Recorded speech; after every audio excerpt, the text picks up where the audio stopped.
Welcome to the Intern Whisperer Live, the show all about internships and how to survive them. This is Jerron. This is Isabella. And joining us for this episode is Brittany Standley, MBA graduate from Rollins College Crummer Business School and previous intern with Pivot Business Consulting. And also Eric Garcia, graduate from UCF and previous intern with Pivot Business Consulting. And coming up this episode of Intern Whisperer Live, we're talking to Brittany Standley, who was a social media intern and previously worked in Seminole County as an emergency communications specialist. Also, we're talking to Eric Garcia, a previous marketing intern with Pivot Business Consulting and now works in the hospitality and food industry. We're also going to talk about some great leaders. We're going to talk about some entrepreneurship, the coolest things in innovation in your industry, and stories from working in government overseas in the hospitality industry. Awesome. So how can people find us? Well, they can find us on Facebook, and you can find us as Pivot Biz Consult and a separate Facebook page, Intern Pursuit, facebook.com, Intern Pursuit. We are also on Twitter, on LinkedIn, on Google, My Business, Google+, and I think I forgot a channel. Facebook, Twitter, LinkedIn, Google. Oh, YouTube. We have YouTube. Duh. Yeah, we have that. And then people can listen to us live at mixlr.com, Valencia College Radio, and watch us live on Facebook. But first, let's talk about our first sponsor, Starter Studio, an accelerator and co-working area located in downtown Orlando. A cool co-working space to 100-plus companies working in areas of technology and supportive businesses. A healthy startup community doesn't exist in a bubble, and Starter Studio is working to connect startups to a broader entrepreneurial ecosystem that will help them grow. You can find them at starterstudio.org. Thank you, Starter Studio, for sponsoring the Intern Whisperer. Yep, thank you very much. So our first spotlight, our intern spotlight, previous intern, is Brittany. And Brittany is communicating with us via Skype. So we're going to hope that we have really good mojo with all of the IT firewalls, that there's no bumps in the road. So we're going to hope everything goes through. Brittany? Yeah, say hello, Brittany, so we know you're still there. Okay, Yay, great. she's there. It works. Yay. And you previously worked in Seminole County for the emergency management, which means you were a 911 operator. Yes. That's going to be really good stories there. Why did you move up to Virginia? You left me, and I am so incredibly sad. I'm sorry. I moved up to Virginia because it's the state that I love the most. We actually lived here previously for 4 years, and I've always had a connection to the state. I love going into DC. I love the politics, the history, just the ease of commuting, the environment. I love the seasons. I love everything about Virginia. The reason why I moved up when I moved back, was because I was hired with the U.S. Capitol Police Department. So I was able to fulfill a dream of becoming a federal employee, and I'm really excited. I know. I remember that you wanted to work, in the government. You went overseas to do some things in Switzerland. And my goodness, you have some really great stories to share. So we're looking forward to hearing what those are. But what do you do in this new position? How is it any different from what you did in the county? I actually haven't started yet. I won't start until March 19th, but it's basically the same thing that I was doing before. I'm a 911 dispatcher, which basically means when you have an emergency, that first voice you hear isn't necessarily a police officer. In some smaller agencies, that's the case, but I'm talking extremely small, as in there are only 2 or 3 police officers for that agency small. Mm-hmm. I worked in an agency that had 52 law enforcement officers, and there were 8 full-time dispatchers at that particular agency. but I am the voice that you're going to hear first. So even if you don't have an emergency, even if you're calling just asking questions about anything, it could be, hey, how do I get a record of this? How do I get my fingerprinting done? I had a case that I filed a report for. How do I get a copy of that report, or how do I update it? I have some new information for you. So it's basically the same thing with a few little tweaks. Now, this isn't a question that I had given you some questions in advance, so you'd know what I was going to ask. But this one isn't one. I've never asked this of you, so I'm curious. Have you ever had a child that's called in and it was like a real emergency, or where a kid called and just asked you a ridiculously silly question? I've had both. I had one where thankfully the fire department got there before I had to actually do anything. But for whatever reason, our transfer button wasn't working in this particular call, and I don't remember why, but I couldn't get them over to the fire department side. And this child was trying to tell me that his mother was giving birth. Oh my goodness. And oh my goodness, this kid, 10 years old, I think it was a little boy, super, super sweet, super calm through the whole thing. And we finally got the fire department on the line. And they started walking them through everything, but he was so cute throughout the entire call. He's just, I'm sorry, my mom's giving birth and she's in the car. Well, who's driving at that point in time? No, what had happened was that she had gotten to the car thinking that she was okay enough to drive, and she wasn't. And then she got in the car and realized, oh, no, I'm not. So this poor kid helped deliver that child in the driveway. God, that sounds like, I know Eric's saying something too. It's like, that's got to have been traumatic. That's going to be the best older brother. Yeah. At least 10. Could you imagine if that was like a 4-year-old? I don't even think that would be possible. Yeah. No, but that's an amazing story. Yeah, he was so sweet. Wow. You get the silly calls where it's, hey, I think my favorite one was a kid, and I'm sure that you've heard this particular one before. You'll hear about the little kids calling in for math problems. And I got one of those calls. And again, it was a little 5-year-old girl. And she said, my mommy told me that when I need help, I need to call the police. And I said, that's right. What do you need help with? And she says, I have a math problem. Oh my goodness. You can't say no to that. No, but that's precious. And I think that there's this place that we've always been told that if they call, that could be a big fine for the family. I don't know if that's true, is it? If they are abusing 911, there is such a thing as abusing the 911 line. So for that particular situation, it was a 5-year-old. They were doing what they were told to do. Yeah. And I helped them, and we remind them, hey, this is an emergency line. Make sure that you only call if somebody is hurt, was how we try to phrase it. Because they're so little, they don't understand. No. So abusing the 911 line, that's if we have kids, and this has happened before, they repeatedly call over and over and over and over again. Wow. And they're abusing the 911 line and potentially tying up a line that is needed for a real emergency. Right. So then, yes. Yeah. But that has to make everybody's day when you get something that's kind of fun like that. Oh, absolutely. Yeah, that's cool. So why did you pursue an MBA? Oh, wait. What was your undergraduate degree and where did you go to school? Because I met you when you were at Rollins. I also obtained my undergraduate from Rollins as well. I went through the Holt School, and I loved it. I loved the Holt program. I donate to them yearly when I can. They love you. They love you for doing that, too. Yes. And they actually have called to check up on me just to sort of brag about the Holt School. I get a call once a year, and it's not a fundraising call at all. It is legitimately how are you doing? That's nice. How is life? Has the degree helped you at all? Has it hindered you? Where are you at right now? And that I find is fantastic. I never expected my school to do that. Well, what was your degree? I had an international relations degree. Yeah. I loved it. Which is like marketing. From yes. there. Yeah.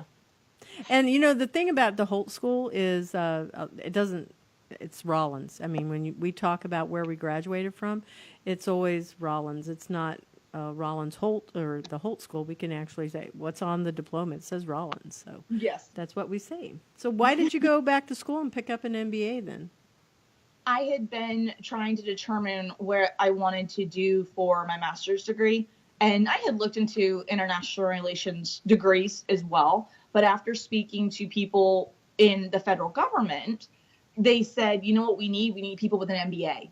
And that sort of took me aback, and they explained why, because they needed people who are well-rounded. And I said, all right, I'll go and get my MBA. And Rollins accepted me. So I went through, again, with Rollins Crummer. Cool. That's really good. And I know that's where we met. So I have my side of the story, and I always like telling it, but I'm not going to tell it today. I'm going to let you tell me, because I've never asked that question of you. What is your side of the story of how we met, and how did you see it? So it was the very first networking event I think that I went to, or the second. I want to say it was the first. I was very new to the MBA, and everybody told me you need to find an internship. You need to get that diversity. And at the time, I was working as a 911 dispatcher, and I thought, I want to branch out. Is this what I want to do with my life? Is this what I want to make my career? I wasn't sure, and I'm getting my MBA now, so I wanted to explore different avenues.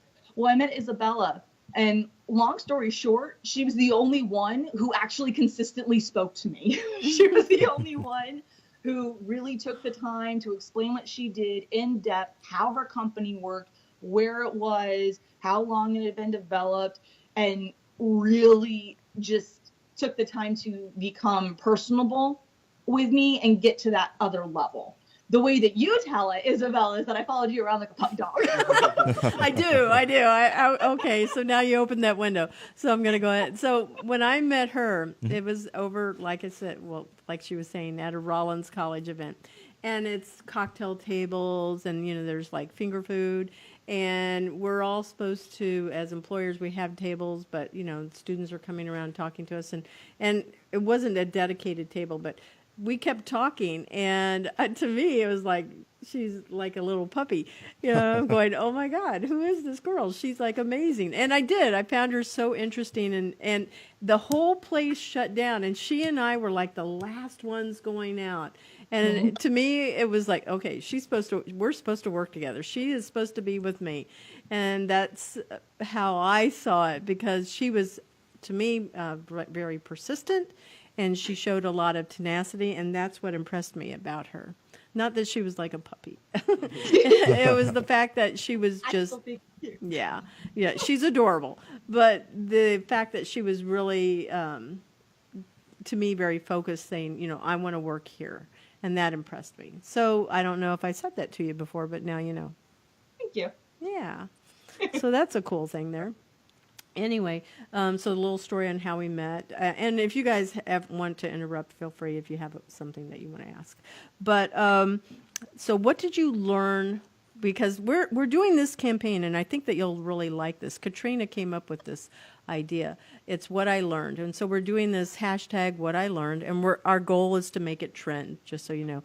Right now, if we put it into hashtags.org, it doesn't show up. But what I learned from the employer side and what I learned from the student side, and eventually it'll be a trending hashtag. But what did you learn from your internship that you think is applicable to what you're doing now, or that in any capacity of your job? The first thing that comes to mind is just how multifaceted a company is. I didn't realize all of the depth and the ins and outs that it takes to run a company per se. Because I've always had the general, well, of course you have to have somebody dealing with the finance side, and somebody is dealing with maybe social media, or, there has to be employees, just the basics that you as a customer would see on a day-to-day basis. But I didn't realize that it took so long to come up with contracts, for example. And I hadn't realized that there was a lot of back and forth and negotiation that takes place when talking to a client. And making sure that you are putting out content that they want and that is, it's the word I'm looking for, that is a continuation with their policies. And it's not something that you thought looked cool or you thought would be a good fit. It's no, you have to double check and you have to be cross-checked. And there's a lot of I's that have to be dotted and a lot of T's that have to be crossed that I just wasn't aware that those existed. That helped me in my current job sort of realize, oh wait, I'm a very small part of this organization. And I knew that obviously on some level. I mean, I've been doing this, I don't know if you told anybody, I've been dispatching for 9 years now. Yeah. She's a seasoned professional. I am, and I love it. But so I knew on obviously some degree that yes, I am just one piece of this wider puzzle, but I wasn't interested in looking into that bigger puzzle. If it didn't directly affect me as a dispatcher until after I started my MBA and after you and I started working together, because then it was one of those, oh wait, so when I do this, this affects this department. When I do that, this affects this department. And when this department does this, it affects me or doesn't affect me and vice versa. So it made me more interested in how the departments were being run. Brittany actually worked with me the longest out of all of the interns. And so she earned a spot in the intern pursuit game. And she's Breezy. That's her character. That is her nickname, but that is the character in the game. Even when I was emailing you, I saw it said Breezy, and I was like, okay. Yeah. So Yeah, that's me. she's the inspiration. And then the other character, the male character in there, that's Delvin Jackson. And he's up in North Carolina. And he was one of the people that worked on the game, too. So they both have a role in there. So it should be that if somebody is extraordinary, they get to be in the game. It's like an invitation. So you want to be in the game, actually. So we're going to jump over to a little backstory as you used to work in the Peace Corps. So what's one of your best stories or a funny story or whatever from that experience? Or both. Or both. Or both. Yeah. Let's see. I'm going to tell my best story first because I have to think of a funny story because I just had so many guffaws when I was there. I think my best story, and it was one of my accomplishments, I managed to help the community. This wasn't anything that I did alone. I helped the community start a community bank. And just for background, I am horrible at math. It is not my strong suit at all. And so for me, that was the project that I really wasn't paying as much attention to because I was an agriculture and food security volunteer. So while I understood that community banks was a project that I could also implement, it wasn't something I was focused on because I just kept thinking I had that block of I'm not good at math. How am I going to, I'm not good at math in English. How am I going to explain this to them in Spanish? Because I had to work in Spanish. None of my community spoke English. So I'm trying to teach something and work in a completely different language, different country and all of that. So ultimately, we wound up with 10 people the first round, including myself. And let's see, I left July of 2013. And the first bank started in January of that year and went right up until my last day in the community so that I could go through a couple of rounds, a couple of cycles with them so that they understood how to do it and that there were various ways of operating the bank, whatever worked best for them. And we were talking things such as, if somebody shows up late, they have to pay a fine. If you take out a loan, you have to pay back so much interest. Or you could only take up, say there was $1,000 in the bank. You could only take up to 500. You couldn't take out the entire bank. And it was just these different options that they could play with, right? Whatever was most beneficial for them. So what you have to understand about the exchange rate really quick was at the time that I left, it was 26 cordobas, which is the denomination, the monetary nomination there, to the dollar. So just to give you an idea, I keep in contact with two of the people routinely, and both of them are in the bank. One of them was the president when I left. the bank that they started in 2013 has grown to 15.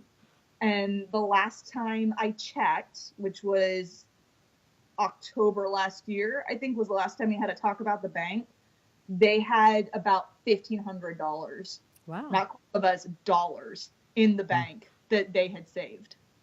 That's cool. So I think that's my best story. Yeah, that's interesting.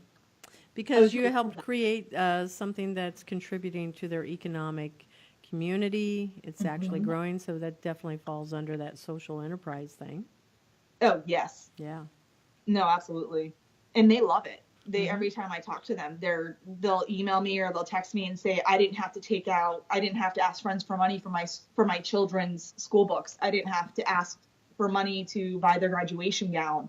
Or they were able to start. One woman, because she was in the bank, was actually able to expand her mini grocery store business that she was running out of her home. Yeah, the microfinancing concept. Yep.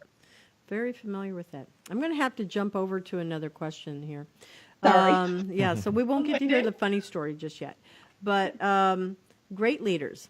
Who has influenced your life that you found to be extraordinary on a global level, a local level, and a personal level? On a global level, I was really having issues with this question, to be honest, because there's so many people who have influenced me on personally and on the local and global level. I have to go for the global level. I have to go with Elizabeth I. Interesting. Why? She has always been my favorite. I find her an incredibly empowering historical figure. That's a queen, right? She was a queen. Yes. Yeah. Just making sure. I'm not historical. I know, and she's always fascinated me. She had to go through. First of all, she lived in such a time of just tremendous brutality when her father was cutting off his wife's heads or just divorcing them left and right for whatever reason. And she survived that. And she survived staying in the Tower of Terror. She survived so many death plots. And just everything that was thrown at her, she just overcame it with such grace and dignity from what I have read of her history. Is it because she couldn't give a son? Is that it? She's the Virgin Queen. Oh, okay, yeah. She never married, okay. Which is another thing that I greatly respect. She decided not to marry at a time when it was extraordinarily controversial not to marry. Yeah. Like that's not something that you did back then. On the local level, it can be local state, somebody that's, more current. So I'm going to use these two examples on the state local level because I have other people for my personal. One of my really good mentors while I was working at Seminole County Sheriff's Office was Ramona Rumpf, and she's the director of the Communication Center currently. She just checks on me all the time, even now that I'm gone. She will sometimes call me just to see how I'm doing, just to make sure that I'm following the goals that I had expressed to her at 19 and seeing where I was at that point. And she actually is the reason why I pursued my undergrad at Rollins College. Because again, I'm 19, 20 years old, and I had just gotten my 2-year degree from Seminole State, and now Seminole State. And I went up to her and I said, look, I have this opportunity to go to Rollins College, but I'm supposed to go to night shift. And this particular program isn't going to work if I'm on nights. And she actually, I think personally, she will deny this, I think. But I think she tried to keep me on days a lot longer than I should have been. She really tried, I think, to keep me on days as long as she possibly could before telling me I had to go on to night shift for a little bit. But she was one of the most supportive figures that really just made sure that I was getting my degree and, again, following my dream and just, like I said, just making sure that I was okay. Yeah. Is more than just an employee, just a human being. And also in that local state category, I am going to give a shout out to my friend James Evans. I met him in 2014 and we just sort of hit it off. We met at work, and he's now he's just a really good friend in my life. Him and his wife they've been very supportive of what I've done with my degrees and with my choices. And James is just sort of, we talk, he's very blunt. So when I do something or I say something, he'll look at me and he'll say, "You have an MBA, act like you have an MBA." And because I'll grouse about something, and he's been very good about making sure that I am thinking logically as opposed to thinking emotionally, if you will. So, and he and I have a lot of really good conversations. And he as well, he'll come to me because he's a real estate agent and a really good one. And I'm not just saying that because he's my friend. He's legitimately a really good real estate agent. He would come to me because I was interning with Isabella at the time. He would ask my opinion on social media. So he and I were able to bounce ideas off of each other, and we figured out, oh, okay, well, that tactic works and that tactic doesn't work, and that sort of thing. And then on a personal level, I mean, I want to say it's obvious, like Isabella, duh. She became more than just my intern boss. She's one of my friends now, you know. Yeah, I mean, we are. And then my mom. That's so, nice. Because my mom made it possible for me to stay at home. My mom was the reason why I didn't have to take out a loan when I was getting my undergrad. That was something that she said to me when I was 18, and I had it in my head that, oh, when you're 18, you have to move out of the house, you have to live on your own. And she said, the one thing I can give you is letting you live at home with me rent-free, essentially. And she said, you can save. She said, the one thing I can do, I can make sure that you have a good start. Yeah, that's a really kind gift that a parent can give a child. Yes, and it was tremendous, and I really am very thankful for that. I know. I heard you say that many, many times about your mom. I know that's true. Well, I have to switch over so I can let Eric have some showtime too. So, but I don't know if you have to bounce out or not, but if you can stay in, that would be great because we have some sign-offs that we do, and I would probably ask you one more question at that point in time. But I do want to make sure I give Eric a chance to be able to share his stories because he has some interesting things to share. No, of course, I'll stick around. Yeah, great. Okay, good. Yay, me. Okay.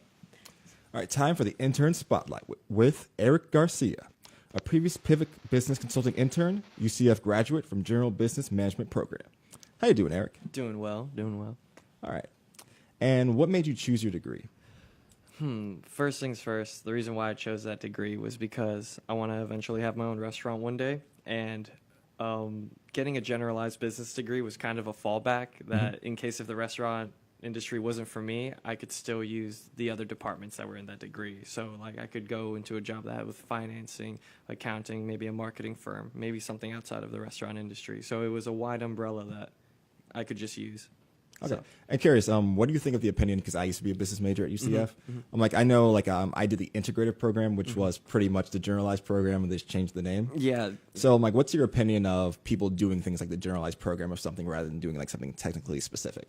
Well, I kind of have two things on that. So, like, I had someone, while I was at high school down in South Florida, someone from all the major universities came down, and the person from UCF really, like, they really popped out to me.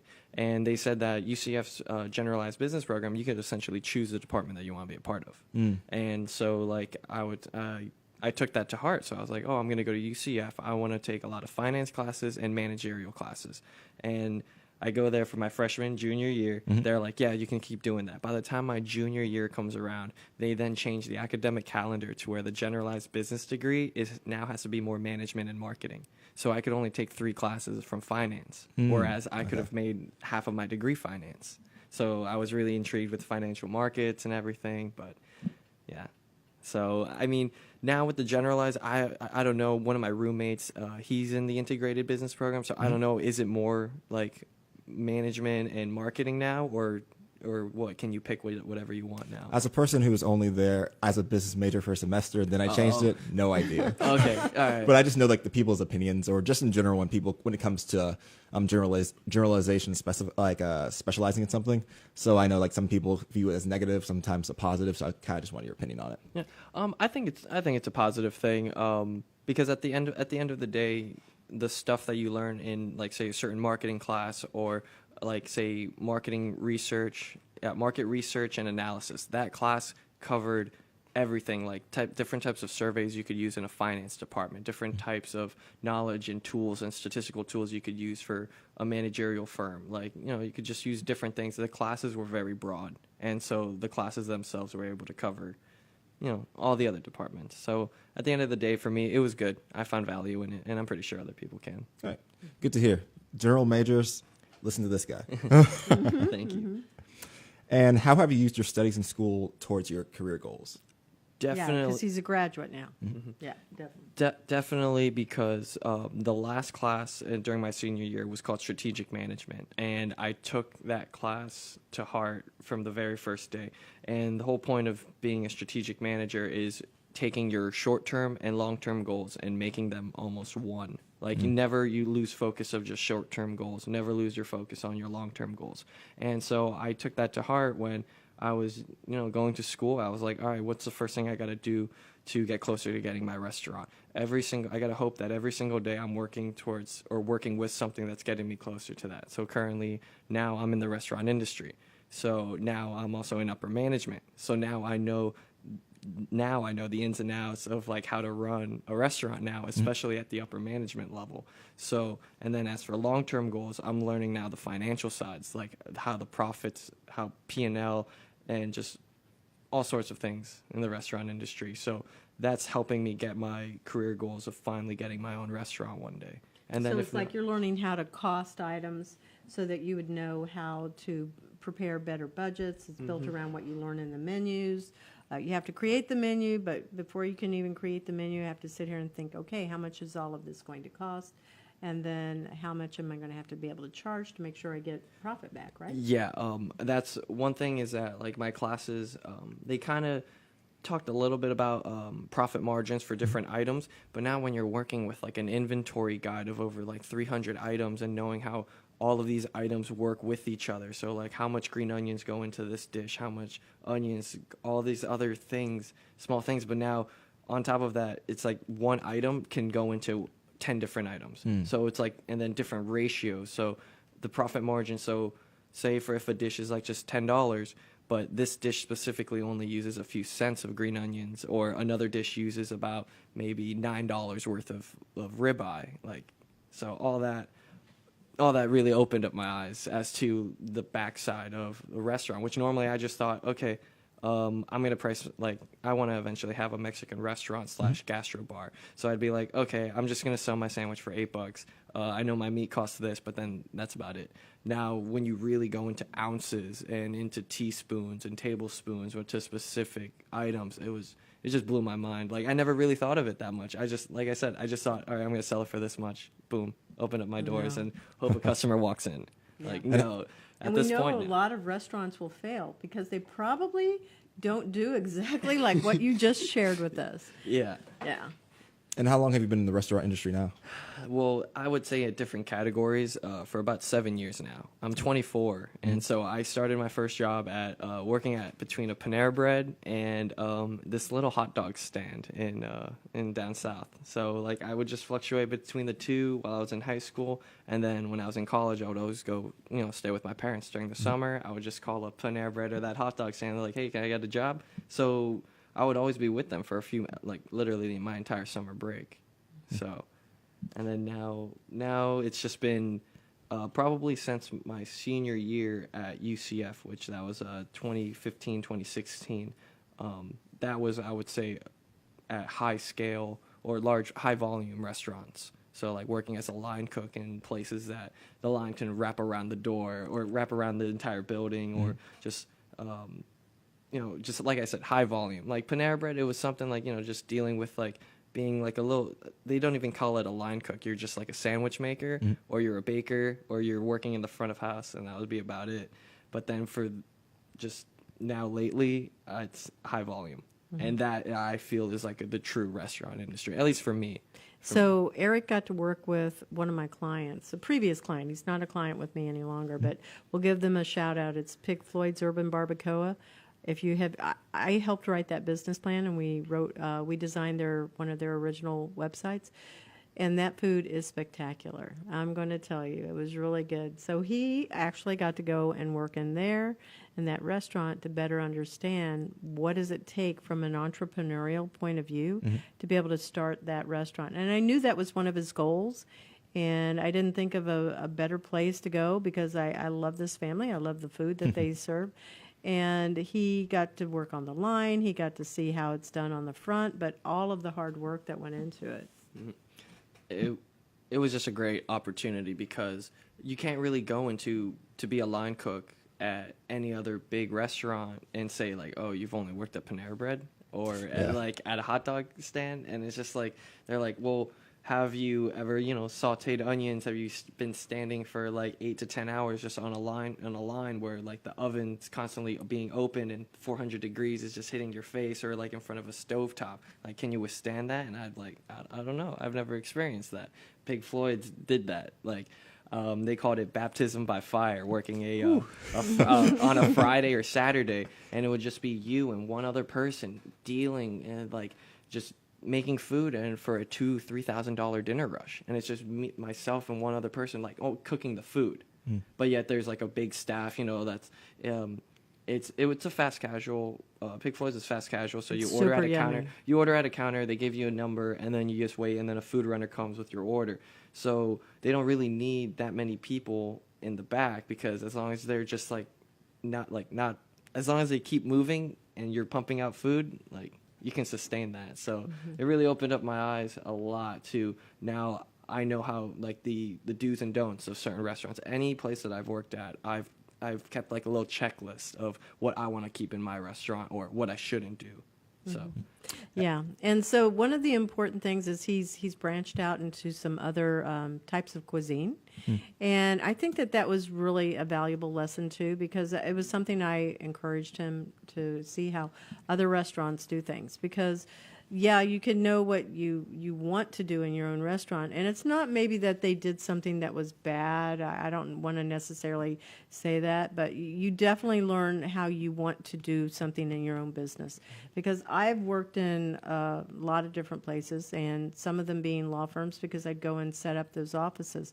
But I definitely had my takeaways of, well, I don't want to do this. I would do things differently. I wouldn't do that. I would do it differently, and this is why, because it's based on your personality, your preferences, the standards that you have, and everybody has their own standards. So good life lessons, definitely. I can't wait to try his food because he hasn't shared what type of food. Okay. I'll get into that. We'll put that at the end. Okay, yeah.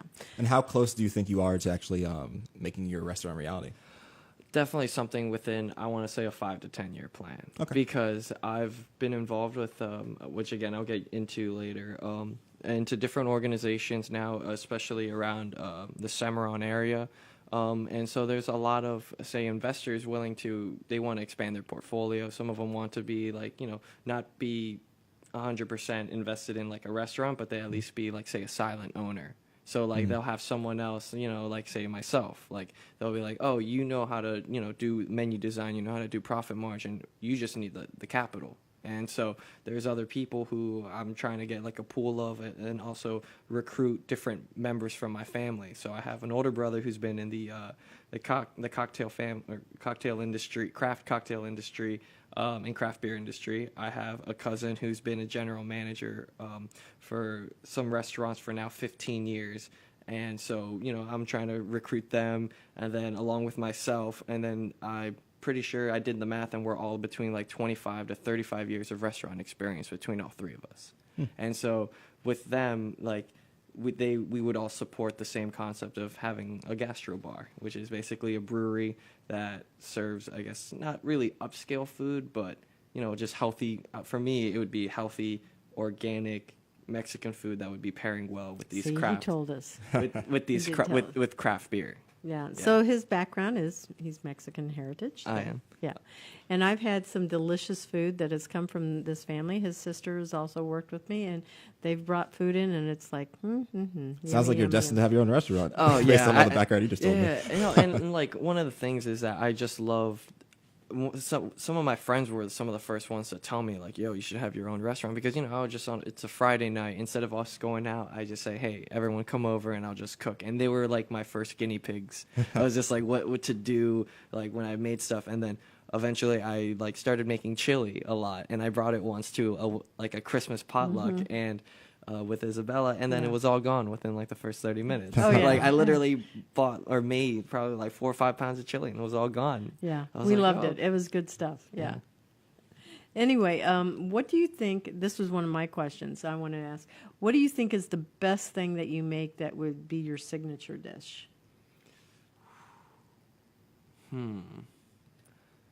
Please tell me flan.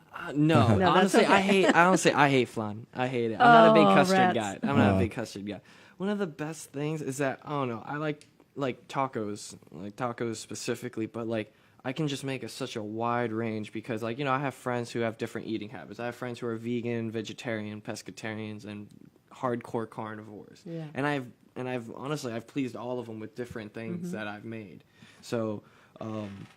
I guess, honestly, tacos themselves and like making the tortillas from just nothing to something is just something that a lot of people are like, oh, I can just buy that from my food distributor. But it's like that's such an integral part when you're making, say, sandwiches or tacos, is that to make the base yourself. So many people want to outsource that, and I feel like that is you. Like you making your own bread for your sandwiches, you making your own tortillas for your taco shop or whatever, is just like you going the extra mile to make that is, I guess, just makes the foundation for whatever dish you're going to make or use with that. I love tacos. Yeah. Me just say, too. Yeah. And okay, going back to your internships and just you gaining all these skills, how did you meet Isabella? Well, I got a email from my financial markets teacher, his Mr. Curcio, and he sent me an email about that there was an internship open with Coldwell Banker, and the person who was sponsoring it, or who was like who you would actually be working with, would be with Pivot Business Consulting. And so it was the beginning of my senior year, and I never did an internship while I was in college, which is something a lot of people look at me. They're like, you didn't do an internship till your like senior year? And I was like, yeah. I had to get out of my comfort zone. That was the thing. I was like, when I got that email, I was like, you know what? I haven't done an internship. I have friends now who've done 2 or 3 internships, and like, they were sophomores or juniors. So I was like, you know what? I'm gonna get myself out of my comfort zone. I was just 100% content with just working and going to school, and that's it. And I thought, oh, that's gonna get me a job. That's gonna, I'm gonna be set. Instead, I was like, you know what? I'm gonna see, what's Coldwell Banker like? What's this pivot business consulting stuff? Let's apply for it. And then I eventually met Isabella at a Starbucks. I would say that I know it's like near a Guitar Center, and it's near Rollins, basically. The one over in the Winter Park Village. Mm-hmm. So we set up an interview, and that's when we met. Yeah. All right. And what projects did you guys work on during your internship? Well, first of all, Coldwell Banker. I learned David Hunter. Yeah, he was. He knew that I wanted to have my own restaurant, and so he basically was going to have an itinerary where he was going to show me all of, like, the specifics as to when you're looking or trying to satisfy a customer that wants, a retail or a restaurant space. Like, these are the specifications that if they're looking for this, you want to please them with that or this and that. And so he was showing me all the different things, different contracts and permits that you would even be needing. And again, that's just something I was like, oh, you just got a realtor and then boom, you're done as a restaurant. Like, you could save a lot of money if you knew a lot of that stuff on your own. And like, if you knew what to look for, it would save you some money. Yeah. And also just be knowledgeable to also know on, like, if like a realtor is showing you all this, know what to look for. Like, you could catch almost that realtor off guard. It should be like, oh, how are the grease traps on this? Like, when was the last time they were cleaned? The city of Orlando wants grease traps cleaned quarterly. Do you think that's something a real estate agent knows, though? They should, at least on the commercial real estate level. Like, if you're trying to sell me a restaurant spot, I want it, and it's like a used restaurant spot. I want to know, like, are they up to date? Because that's another problem, is that sometimes, depending on how old those spots are, their septic tanks and their grease traps can be connected.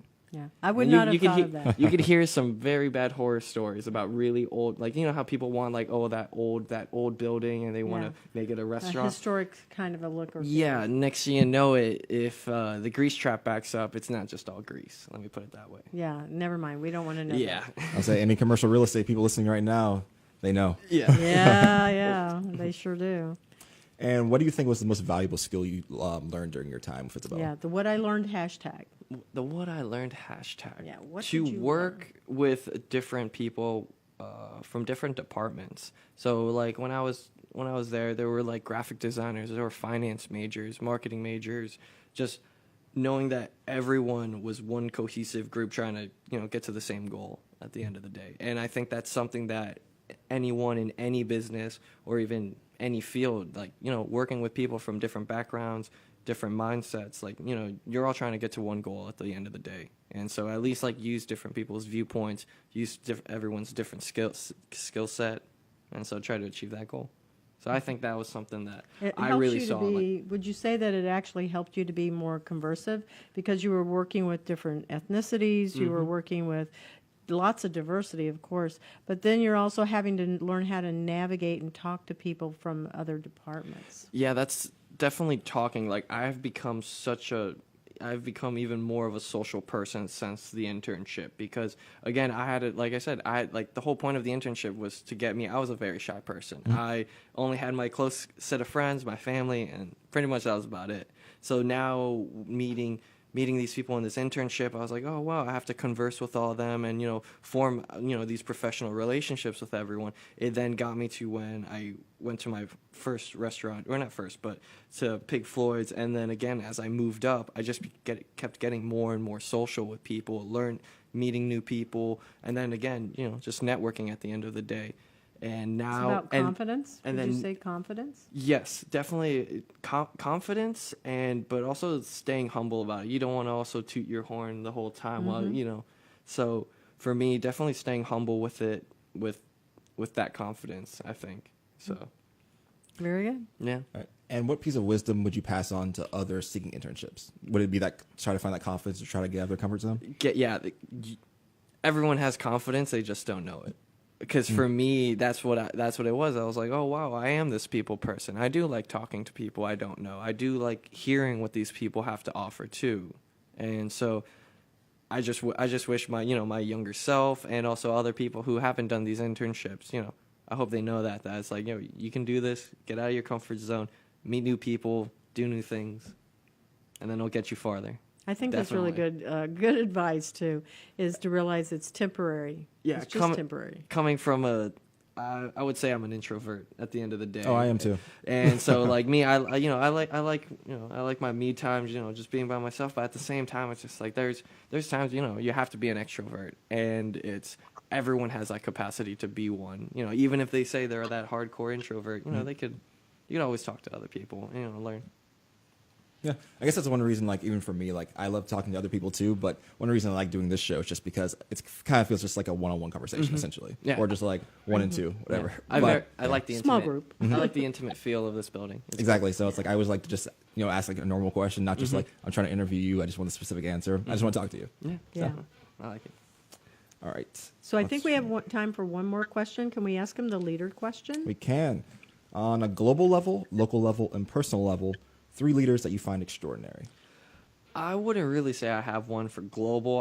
I just put 2 for the local/state level and then 1 for the personal level. Sure. So for the local ones, it would be the executive director for Gateway Orlando. His name is Miguel Guinard, and he is definitely a person who I see that he's trying to lead this organization. Well, first of all, Gateway Orlando is an economic organization that is trying to, boost up, say, sales and branding in the Cimarron area, everything from 528 up to Colonial. They're creating that as a district the same way. There's the milk district, Mills 50 and stuff like that.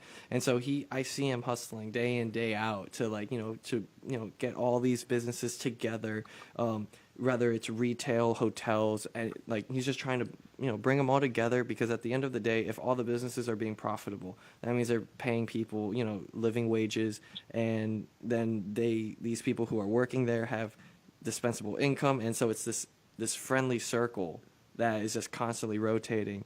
And so he's a very influential leader in that I've met in the past few months. And then also I would say Isabella too, because I get 2 shout-outs.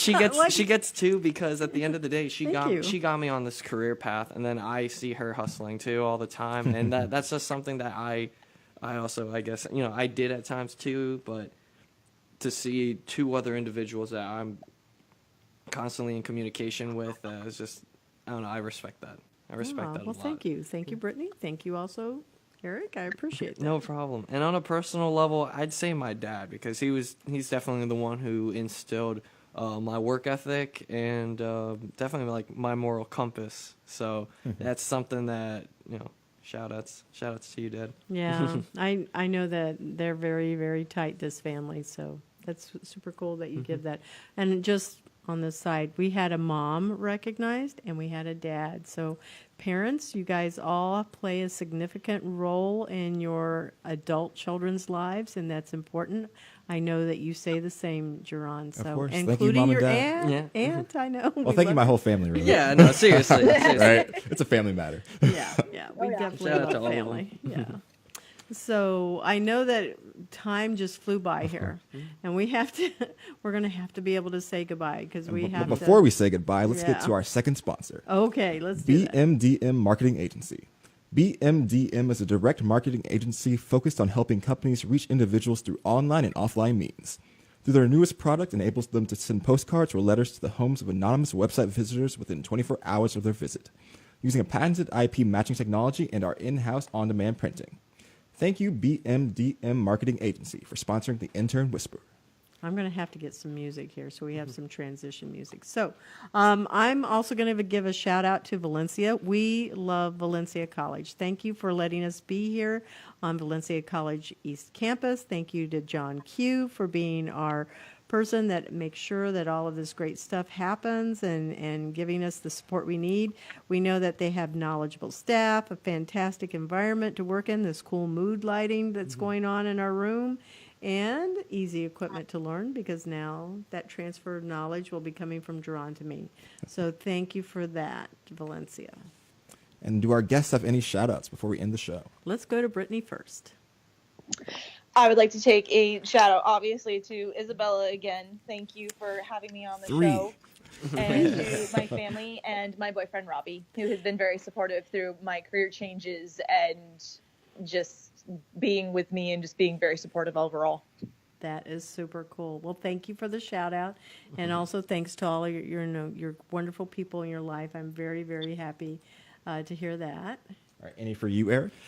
Definitely my entire family for supporting me in my career choices, and to honestly being that foundation of support, as well as my significant other. She's the one who basically also, again, has guided me towards a lot of things. I heard she's been on the show before. She was here on the show. What's her name? Her name is Yashila Vega, Yes, or she AKA is. Yoshi. Yeah. So yeah, definitely my family, her and Isabella, because all three of them have just literally gotten me to the point that I am now in my life. And so again, I can't thank everyone enough. Oh, good to hear. Very nice. And of course, my usual shout outs to my family, as I said earlier. So thank you again. Yeah. And then since everybody's doing the family thing, I'm going to say a shout out. Yeah, I have my dad, who's in Oklahoma. I have a brother that's over there in the Daytona area. My mom, she's not with me any longer, but my parents were really instrumental. So shout outs to them.